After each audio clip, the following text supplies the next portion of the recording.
e tem a ver com o texto. Nós acabamos de ver Jesus dizendo, dizer a todos: se alguém quer vir após mim, a si mesmo se negue, dia a dia tome a sua cruz e siga-me.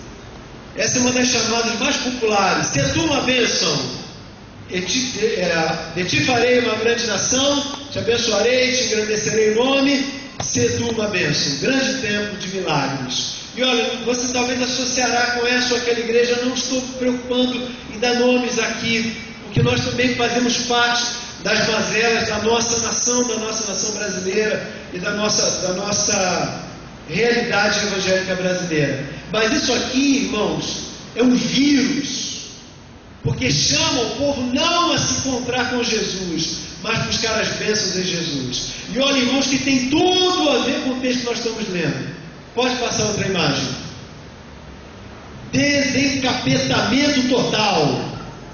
Não dá para você ler daí de longe, mas assim, ó, se você é vítima de olho gordo, inveja, doenças incríveis, vícios, dívidas, miséria, solidão e infeliz no amor, tem gente aberta correndo, né? Valeu. Cisma, que foi vítima de trabalhos feitos na macumba, bruxaria, feitiçaria, e nada dá certo. E ali? Venha receber a prece violenta e seja liberto de toda opressão. Tem mais, pode passar outra aí. Violenta. Aí, olha, o dia da libertação total, ex-defunto e ex-aidético, vai dar testemunho ali. Não anotem o dia, porque senão os irmãos vão querer também, né? Pode passar, tem mais. Aqui está o grande foco das nossas chamadas. O livro se chama Como Tomar Posse da Bênção. Pode passar. Ali está uma mão cheia de ouro, né? Como Tomar Posse da Bênção, uma outra edição, libertando-se de doenças, de várias coisas. Outro título bastante conhecido: Vencer o que, onde, como. E o outro, Segredos da Vitória, para a Vitória. Tem mais imagem aí? Tem mais uma, né? Exija seus direitos. Aqui eu pensei, poxa, aqui tem um tema social, né? Mas não, irmãos, quando fui ver a sinopse, exija seus direitos diante de Deus, exija de Deus. Você tem direito a tudo, pode pedir, Ele vai cumprir para te obedecer. Meus irmãos, esse é o tempo em que as nossas igrejas não estão chamando as pessoas para se renderem a Jesus, mas para comerem o pão multiplicado, libertarem-se das doenças, se livrarem das opressões, das dívidas que por sua irresponsabilidade elas próprias acumularam contra os seus próprios cartões de crédito e acumularam contra as suas próprias famílias, suas próprias dívidas. Meus irmãos, é um tempo de irresponsabilidade, porque em nome de Deus nós chamamos para uma coisa que Deus não se comprometeu em nos dar. Ele nos deu outros caminhos para nós alcançarmos isso. O texto acaba no capítulo 9, capítulos anteriores também, Jesus designou os discípulos para irem por todas as cidades, vizinhanças, vilas, vilarejos, e disse: olha, vocês vão orar sobre os enfermos vão ser curados, vocês vão orar sobre as pessoas, elas vão ser libertas, vocês vão pedir ao Pai, e o Pai vai atender a oração de vocês. E Jesus já era conhecido, famoso, e eles então vão e agora pulverizam aquele conhecimento, porque eles oram em nome de Jesus, e tudo que eles pedem ao Pai acontece. E as pessoas começam agora a se voltar: onde está Jesus? Nós queremos Jesus, porque elas querem a continuação das mesmas bênçãos. A Bíblia diz que Jesus, quando chegou pregando o Evangelho, disse que Ele era a inauguração do Evangelho, do reino de Deus, aonde Ele estava, instaurava-se, completava-se, concretizava-se o início de um novo tempo com Deus. Mas não necessariamente tempo de bênçãos materiais, mas para um relacionamento com Deus. E Ele usa das curas, dos sinais e prodígios para mostrar que aquele é um tempo sobrenatural. João chega a perguntar através dos seus discípulos: és tu o Messias que nós esperamos? Antes, obviamente, de ser decapitado. Jesus então pede: olhem, vejam vai acontecer? Ele está diante de uma grande multidão e ele começa a operar, curar, fazer grandes maravilhas, cego vem, os coxos começam a andar, coisas sobrenaturais acontecem. E ele então diz: volte, diga tudo isso que vocês estão vendo para João Batista. E João Batista crê e confirma que ele é o Messias. Meus irmãos, aqueles eram sinais para confirmar que o Evangelho estava presente entre os homens, para que os homens se relacionassem com Deus. Nesse contexto, as pessoas vêm de todos os lugares e todos querem estar perto de Jesus. Só que, irmãos, eles chegam então em Betsaida, na beira, na entrada do deserto, e já é tarde. Jesus então, para desafiar os seus discípulos, diz a eles: não despeçam eles, deem vocês mesmos de comer. E eles então testemunham aquele grande milagre. 5 pães, 2 peixinhos, alimentam aquela multidão de homens, de 5.000, fora provavelmente 5.000 mulheres, crianças, idosos, e aquela montoeira de provavelmente 12.000 pessoas comem e sobram 12 cestos grandes, de grande fartura que houve. Aquelas pessoas não suportam, são pessoas miseráveis, pobres, oprimidas, e elas então querem mais sinais. Então Jesus, como que dando um basta, ele diz no capítulo 9, verso 23, dizia a todos, é como se fosse um stop, né? Parem, pensem no que vocês estão pedindo.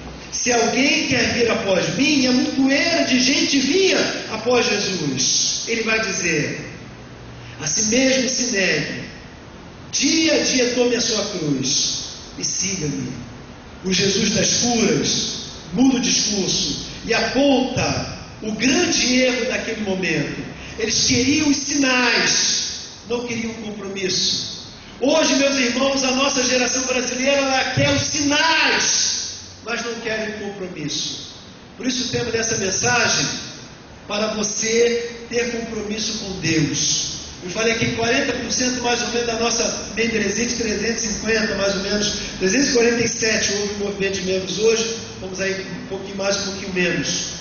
40% frequenta a nossa igreja, mas não está inscrito, matriculado na EBD, não tem compromisso em ser dizimista, não tem assiduidade nas nossas reuniões, não estão engajados nos ministérios, nos projetos evangelísticos, sociais, educacionais da nossa igreja, estão visitando sistematicamente, provavelmente outras igrejas, e passeando por aí.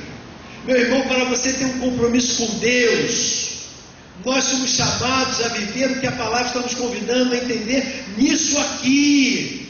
Primeiro, para eu ter um compromisso com Deus, eu preciso ter voluntariedade. Ele está dizendo ali: se alguém quer, é voluntário, se alguém quer vir após mim, como eu vou experimentar a voluntariedade no Evangelho para me comprometer com Deus?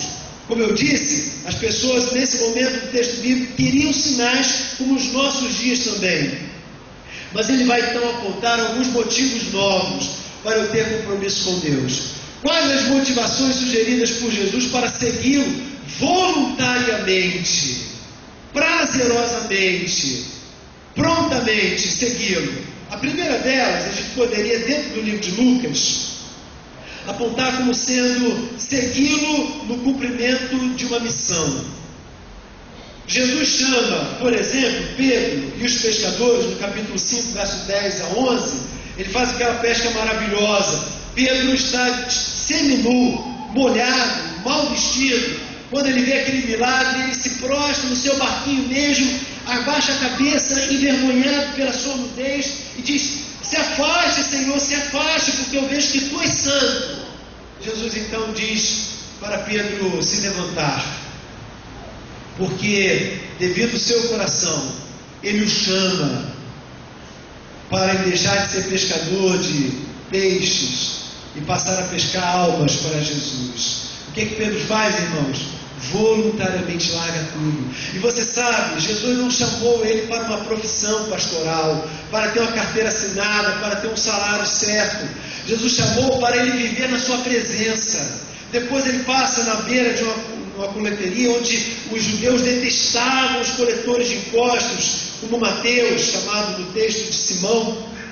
E ele então é chamado por Jesus: venha, largue aí a alfândega, largue aí esse posto de coleta de impostos e venha seguir a mim. E o publicano larga tudo e vai seguir a Jesus. Lucas capítulo 5, versos 27 a 28. Depois, quando ele chama os 12, no capítulo 6, ele já está falando que ele reúne uma pequena multidão de seguidores que largaram tudo, deixaram suas prioridades para estar perto e comer da palavra de Jesus. Meus irmãos, Jesus está chamando em primeiro lugar para que nós voluntariamente não larguemos nossos empregos, nossas famílias, nossos afazeres, mas o que estivermos fazendo, a gente esteja perto de Jesus, andando nos valores de Jesus, vivendo os sinais do reino como testemunho que Ele está entre nós, que o reino de Deus se faz presente entre nós. Meus irmãos, aquela multidão é chamada toda a seguir, mas Ele separa 12 para estarem mais perto dele. Se eu quero entender para o que Jesus me chama, eu tenho que entender que para eu ter um compromisso com Ele, eu tenho que ter um coração voluntarioso para andar perto dele. Jesus também nos chama, em segundo lugar, para experimentar o reconhecimento do pecado e do arrependimento. Só anda voluntariamente com Jesus quem reconhece o seu pecado e provoca em si esse reconhecimento, um arrependimento. A base bíblica também, em Lucas, está quando ele encontra com Mateus, chama Mateus. Mateus, tão grato, faz o seguinte: olha, Senhor, eu quero que o Senhor venha jantar na minha casa hoje. Interessante, Mateus testemunha para todos seus amigos de coletagem, os publicanos. Eles se reúnem, diz o texto que reúnem um grande número de gente, inclusive não só porque os publicanos eram muito mal vistos, mas outros segmentos mal vistos também no meio deles, dos judeus. E ali é um fariseu que vai também comer junto com Jesus. E começa a criticar porque como Jesus se diz o Filho de Deus, o Messias, e come entre essas pessoas. Ele então menciona uma verdade, uma máxima que se instaurou entre nós cristãos seguidores de Jesus. Ele indaga: os sãos, ou melhor, ele afirma, os sãos não precisam de médicos, e sim os doentes. Não vim chamar justos, e sim pecadores ao arrependimento.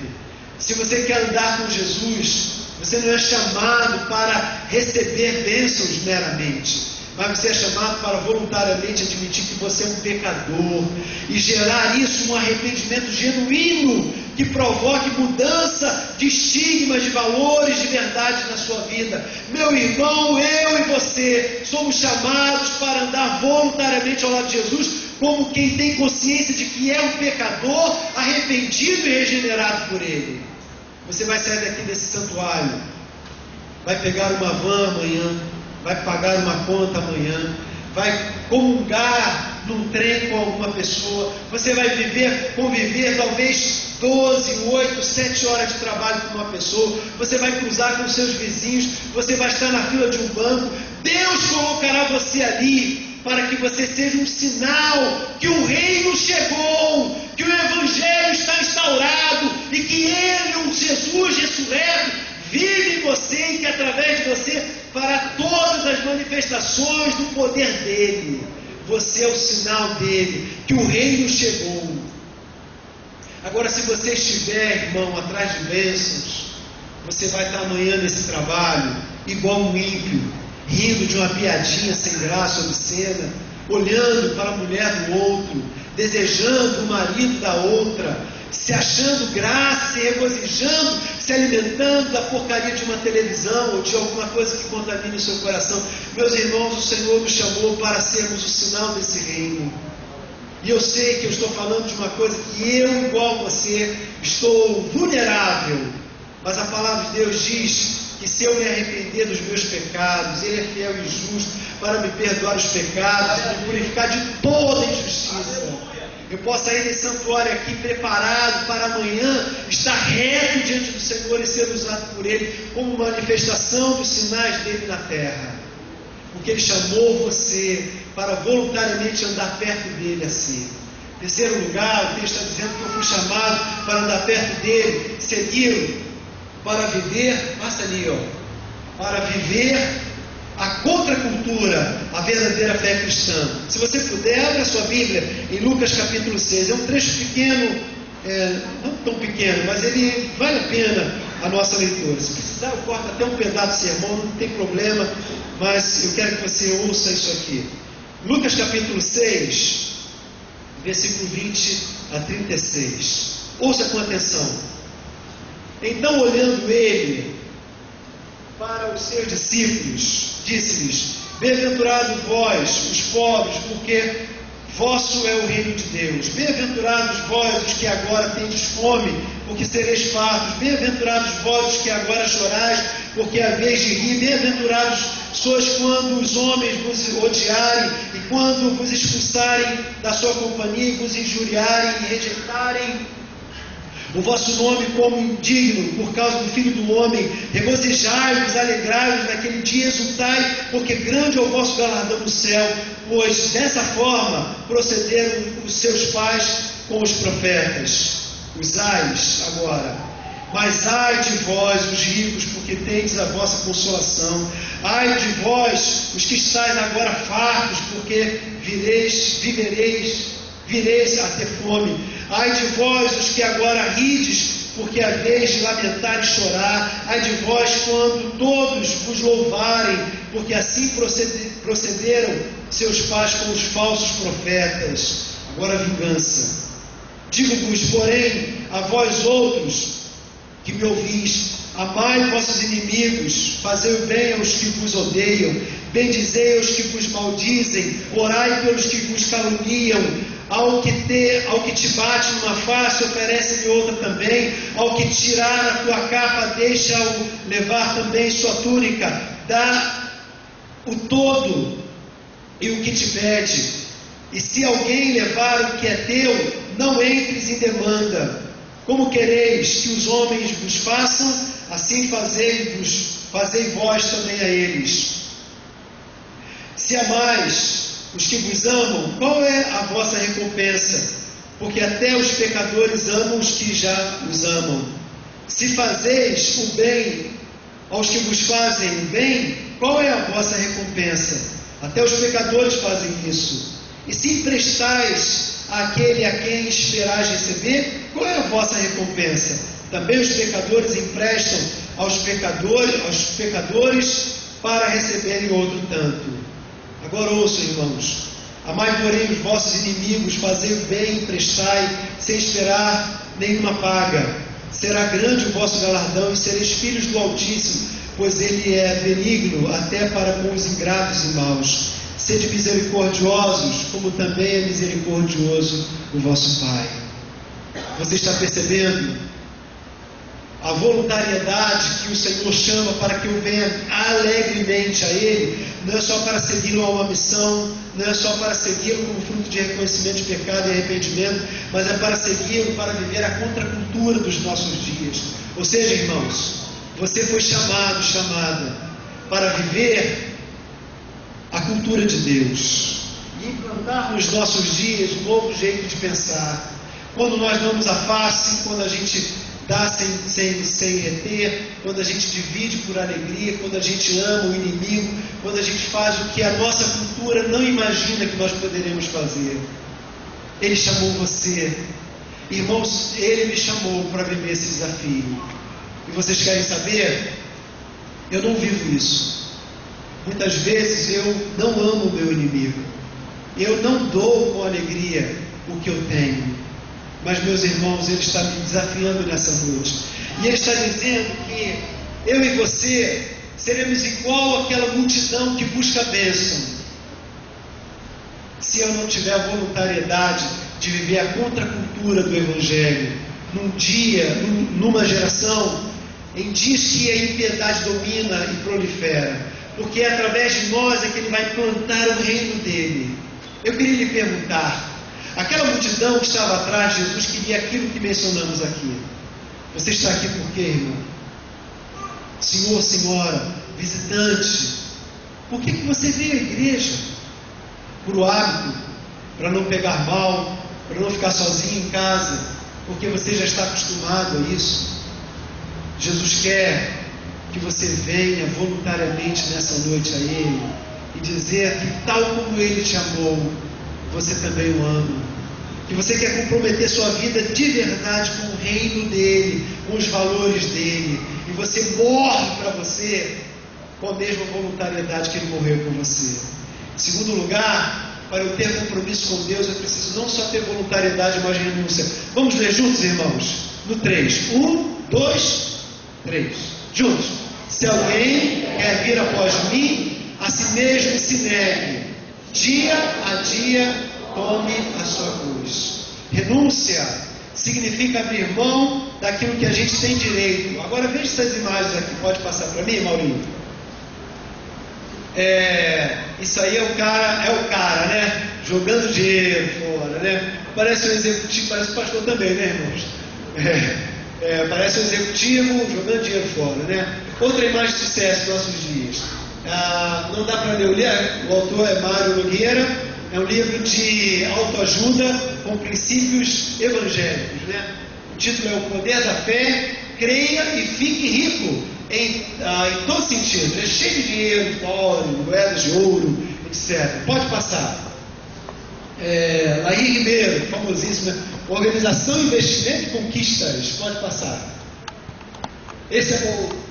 Anotem para comprar se quiserem, né? César Lustosa, o autor, diz aqui, olha, ritual de prosperidade em 28 dias, rapidinho, 28 dias. Está dizendo aqui, obrigado, Mauro.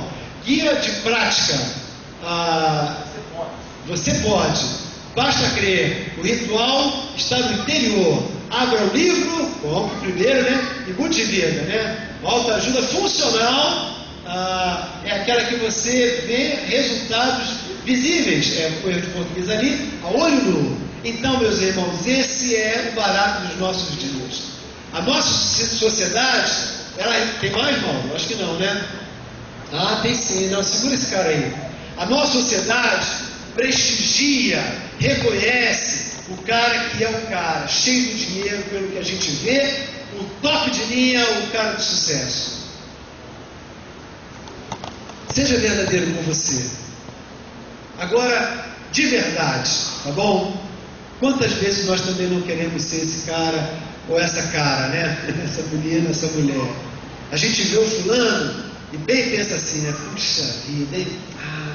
Se eu fosse como Beltrano, se eu fosse como Ciclano, caramba, as coisas seriam bem melhores.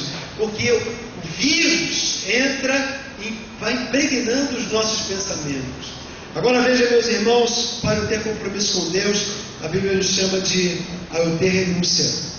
O convite, ele é antagônico a todo esse pensamento dos nossos dias. A si mesmo se negue, dia a dia, tome a sua cruz e siga-me. Imagina aqui, vamos dar um nome para esse cara? Não, fica nele. Isso. Dá um nome de um cara rico, internacional. Oi? Não, ele é de mentirinha, ele é fictício. O alto executivo, dono de grandes... Oi?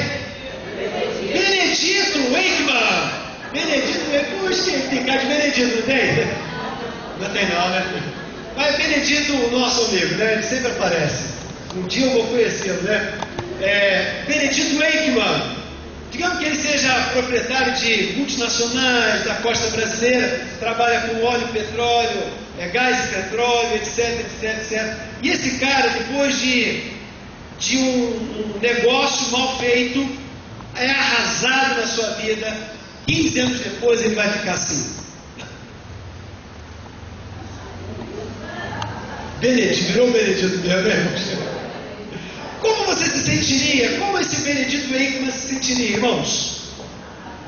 Arrasado, o que mais? Quem ajuda? Destruído, oi? Derrotado, esperando uma esmolinha. Esse cara estava ferrado, não é, irmãos? Porque acreditou que ele tinha tudo e por uma crise que às vezes acontece, perdeu tudo. Veja, irmãos, o rei que perdeu tudo. Agora passa esse cidadão e vamos ler a palavra de Deus. Veja se vocês sabem de quem estamos falando. Vamos ler juntos?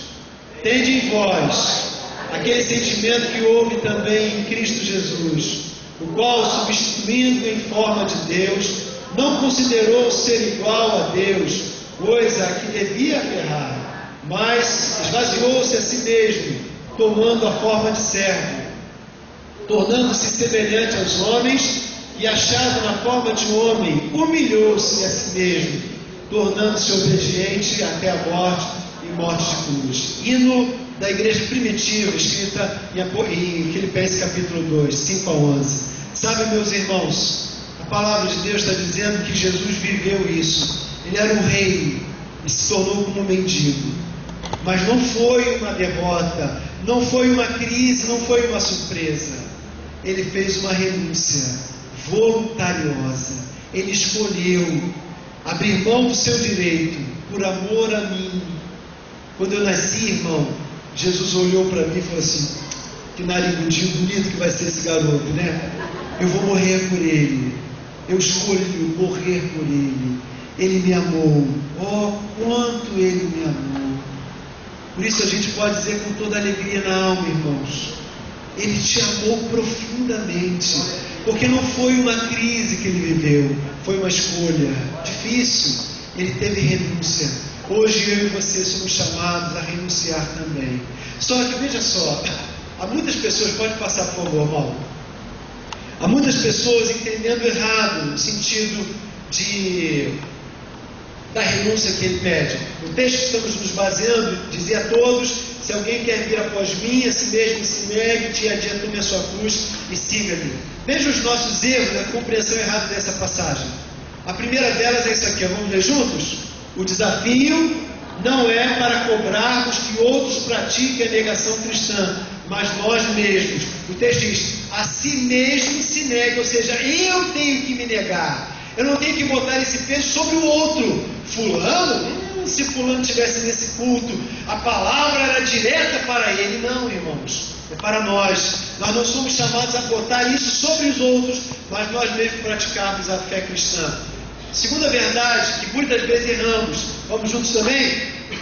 Não é negarmos a outros que não compreendem a vida cristã, mas negarmos a nossa própria vontade. Eu não vou me misturar com esses que não vivem a fé cristã. Muito pelo contrário, irmãos, nós temos que nos misturar. Jesus fala que o luzeiro, que o sal não é para estar retido, é para estar no meio para salgar, no meio para iluminar. Às vezes a gente faz campanhas para trazermos visitantes e os irmãos dizem: pastor, eu não consigo porque eu não conheço mais ninguém, não tenho mais intimidade com ninguém. Minha vida é igreja e nós não estamos salgando ninguém. A gente tem que ter relações, aproximações. Então não é negarmos os ímpios que não compreendem a vida cristã, mas negarmos a nossa própria vontade. Terceiro lugar, erramos também quando nos enganamos com isso aqui. Vamos juntos? Não é compromisso para ocasiões especiais, mas para o dia a dia.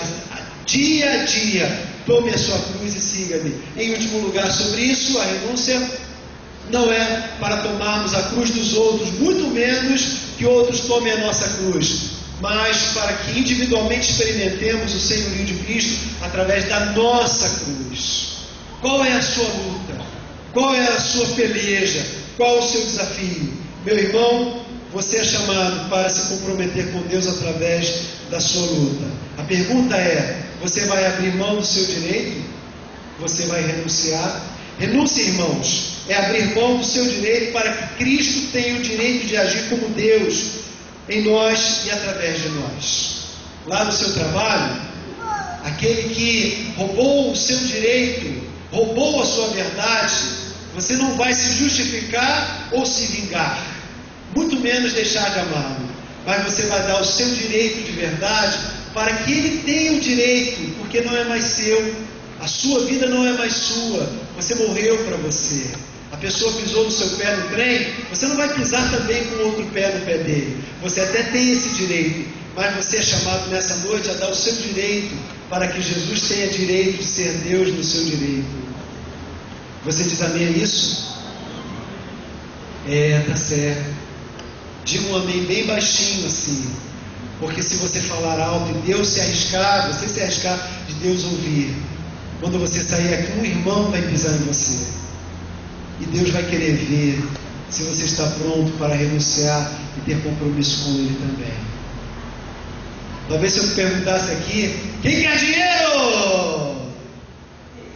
Nós diríamos, amém, glória a Deus. Mas Jesus está chamando você e eu, irmãos, para morrermos.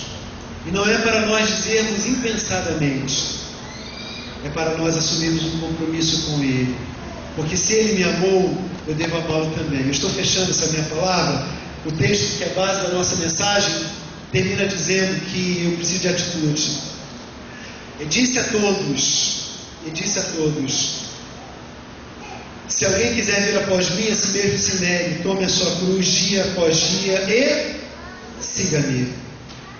O que você diria de um noivo que está há 11 anos e 7 dias noivando com essa moça, aquela moça? Olha, não tem nada, não sei de noivo nenhum, não é piadinha para ninguém, tá bom? Não sei, realmente não sei, mas digamos que houvesse entre nós alguém que está noivo 10 anos e 7 dias ou 7 meses, noivando. O que você diria dessa pessoa?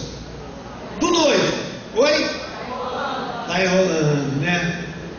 Jesus está dizendo, querido, que não importa quanto tempo você tem de fé cristã, mas se você quer segui-lo, dia após dia, tome a sua cruz e faça o quê? Tome uma atitude. Se você faz parte desse perfil da membresia, que está visitando domingo à noite para assistir um culto, tome uma atitude, irmão. Tome uma atitude. Porque a Bíblia relata que todo aquele que foi usado por Deus, ele tomou uma atitude. Não há gigantes, heróis da fé cristã, apenas pessoas que entenderam e tomaram atitudes em obediência. O que provará o que cremos serão as nossas atitudes em nosso dia a dia, em resposta a essa celebração, e não meramente aquilo que declaramos que cremos ou que somos. Eu termino com o exemplo de Lucas capítulo 7. Jesus está na casa de um pecador, não publicano agora, um fariseu. Raramente isso aconteceu. Ele chama para entrar na sua casa, para jantar na sua casa. E Jesus então vai jantar na sua casa. Há muita gente ali. É Lucas capítulo 7, 36 a 50. Obviamente não vou ler o texto.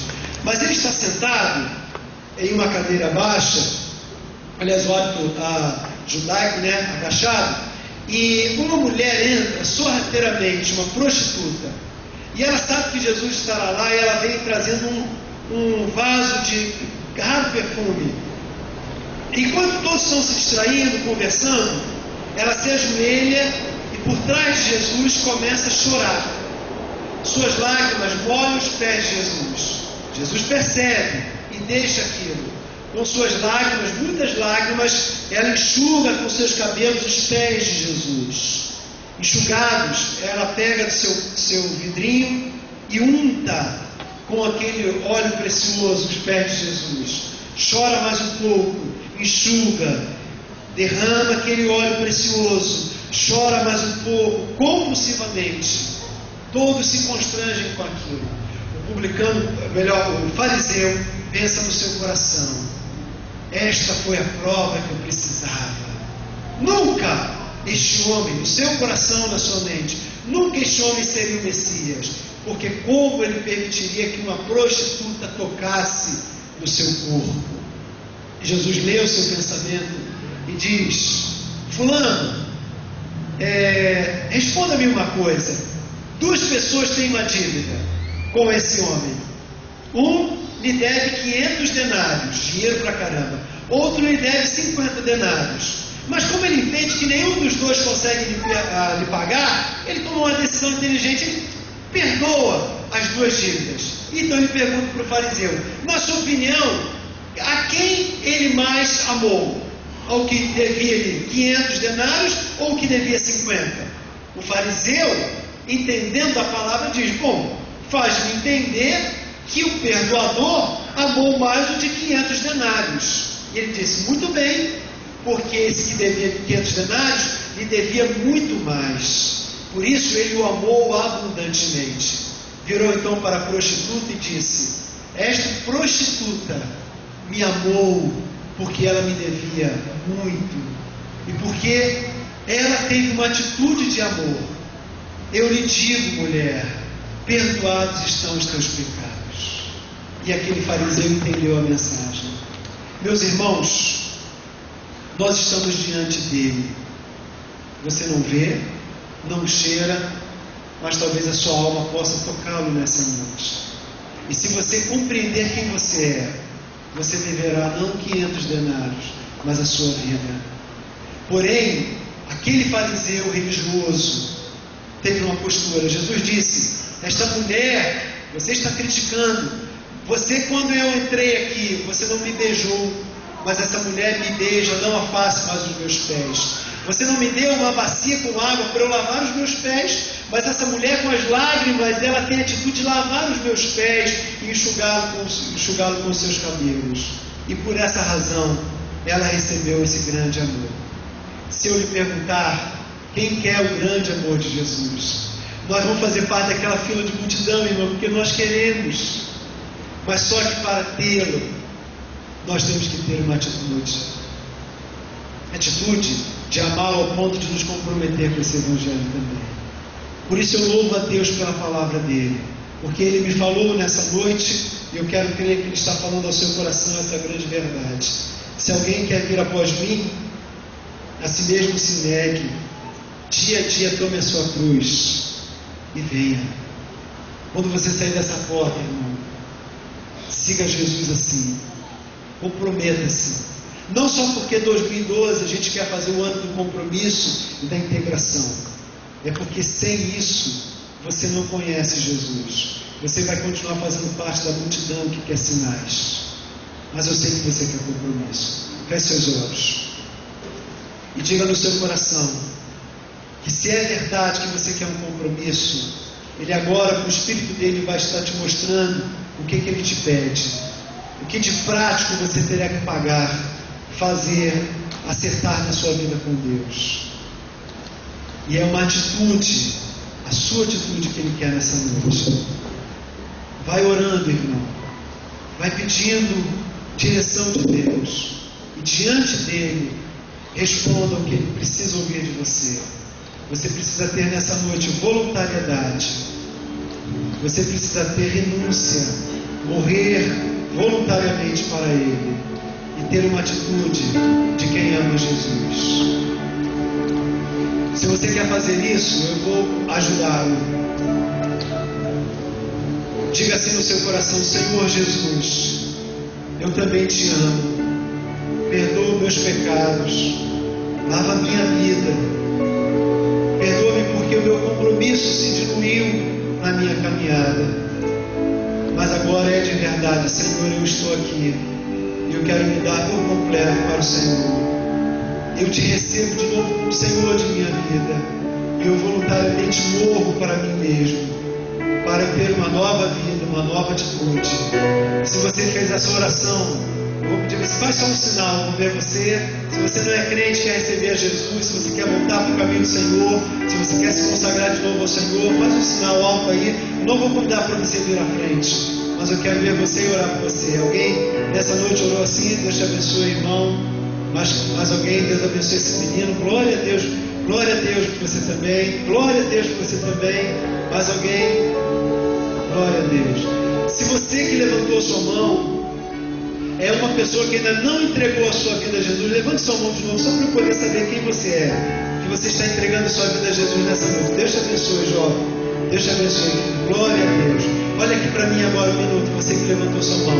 Eu quero que no final você venha falar comigo, tá bom? Certo? Edson vai nos ajudar nesse momento também para a gente ajudar esse irmão. Vamos adorar ao Senhor.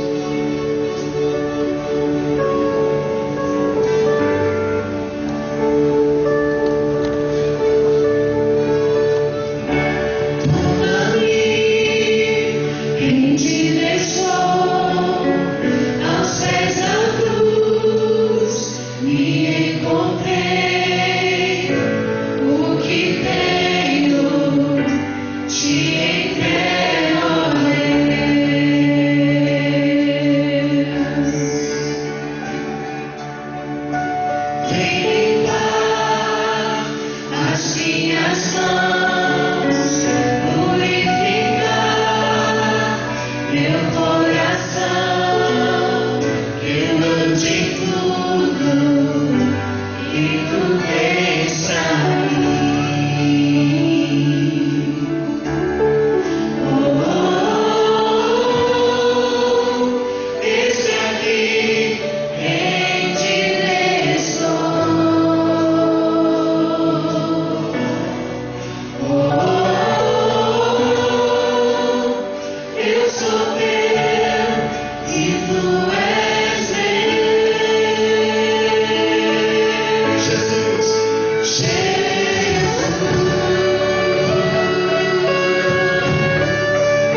nosso compromisso com o Senhor, amém?